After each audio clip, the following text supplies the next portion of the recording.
Here's part 3 of Essential Supreme Court cases. This is the last part, and this deals with election and campaign cases. So there's 3 cases you need to know that deal with the running of elections in the United States. And all of these are 14th Amendment Equal Protection Clause cases. Okay, the first one was from 1961. It's Baker versus Carr. This started in Tennessee. Got a map of Tennessee down here. And it focuses on Shelby County, which is where Memphis is. So that is going to be down here in the southwest part of the state. Okay, so here's what Memphis did, Tennessee did. They divided their election districts, equally by territory. So each county sent one representative to their state legislature. Here's the problem with that. You get a county like Shelby, or the county where other big cities are in Tennessee.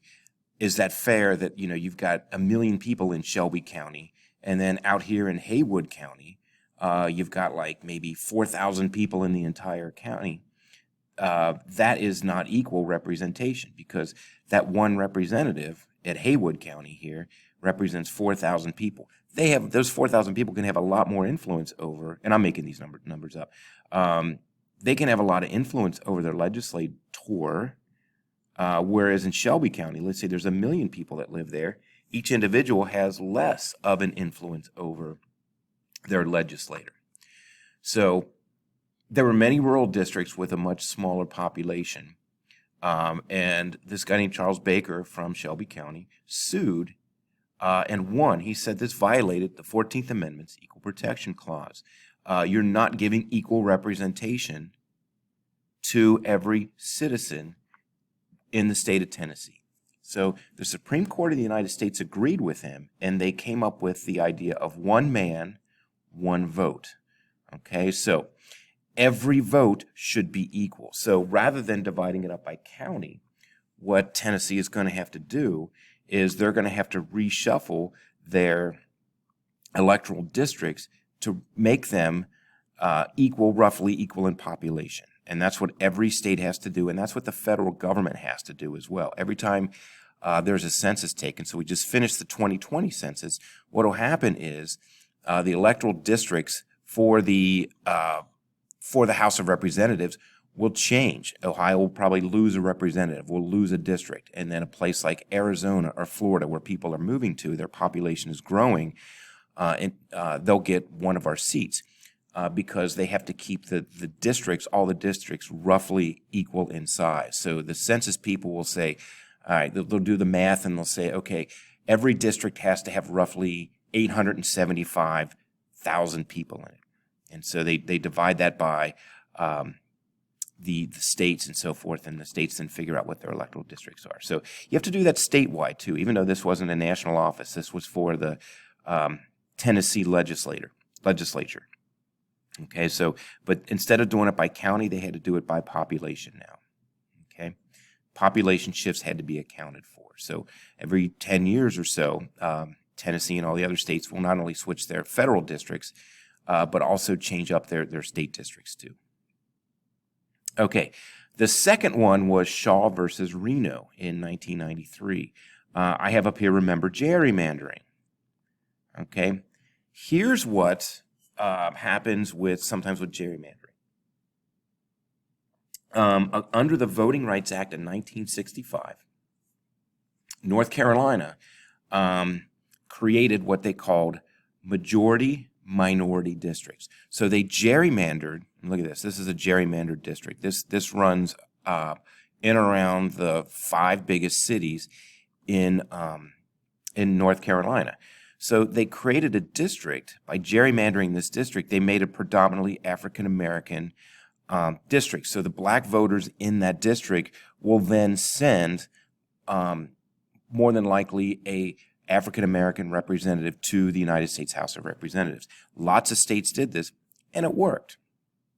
The minority representation in Congress went up after the 1965 Voting Rights Act. So in 1990, they racially gerrymandered this district after the 1990 census. Okay, the Justice Department rejected this plan, and they said, "Why don't you create two?" Okay, and they did. And what they did was they created two majority-minority districts: the 12th Congressional District and the 1st Congressional District. Okay, so they did exactly what the Justice Department asked them to do. The only thing that these areas had in common was they had a large African-American population. Okay? Now, the district's majority of black voters elected the first majority. Let me start over again. The district's majority of black voters elected the majority white state's first black representatives to Congress since 1898. So since the Jim Crow era, there were black representatives sent to Washington, D.C. from North Carolina. Now, the white citizens that lived in these areas sued. They said that is an unfair use of gerrymandering, and it violates the 14th Amendment. Okay, the court ruled in favor of the white North Carolina citizens. It found that if a redistricting map is so bizarre that on its face it is unexplainable on the grounds other than race,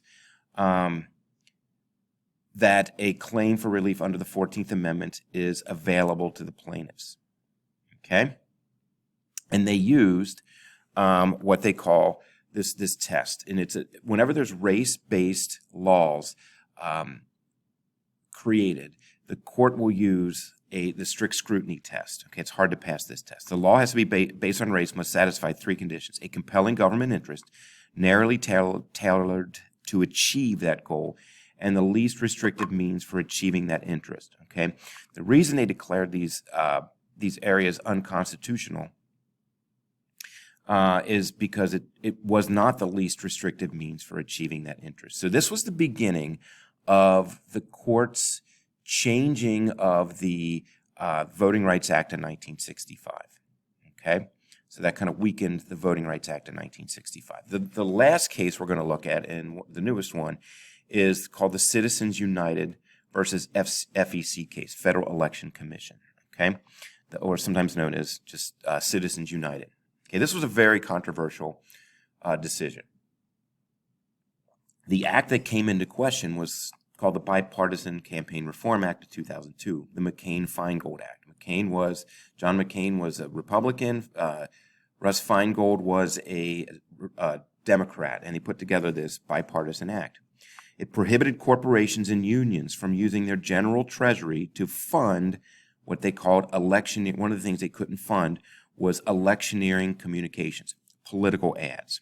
Okay, any broadcast advertisement that mentions a candidate within 30 days before a primary election or 60 days before a general election.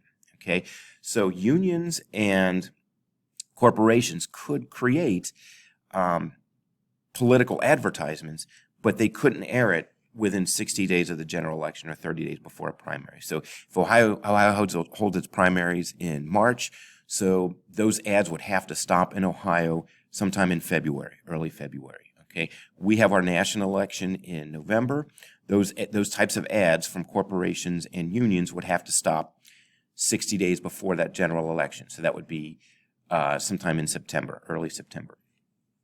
Okay, a group called Citizens United, they said, we are not a corporation and we're not a union. They ran an advertisement in 2008. It wasn't an advertisement. They claimed it was a documentary. It was called Hillary the Movie, and it was about Hillary Clinton. Okay, now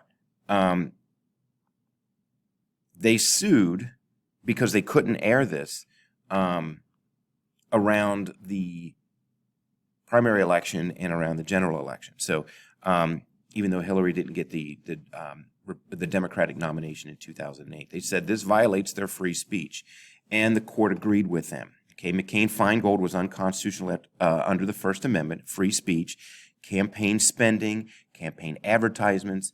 That is political speech. And almost every single Supreme Court justice in the history of the United States has said that was the main purpose of the First Amendment, to keep the government from censoring any kind of political speech. Okay? We don't want to have, a dictatorship in the United States where the word about candidates or politicians is controlled by the government. Okay? So they always say that First Amendment speech is the most sacred, protected speech under the First Amendment. Okay? Here's what they said in the ruling. If the First Amendment has any force, it prohibits Congress from fining or jailing citizens or associations of citizens for simply engaging in political speech. The court said that's what they're doing. Okay? But this was the weird part. I'm sorry, not the weird part, but the new part, okay? Individuals have the right to free speech. McCain-Feingold didn't keep individuals from expressing their political viewpoints.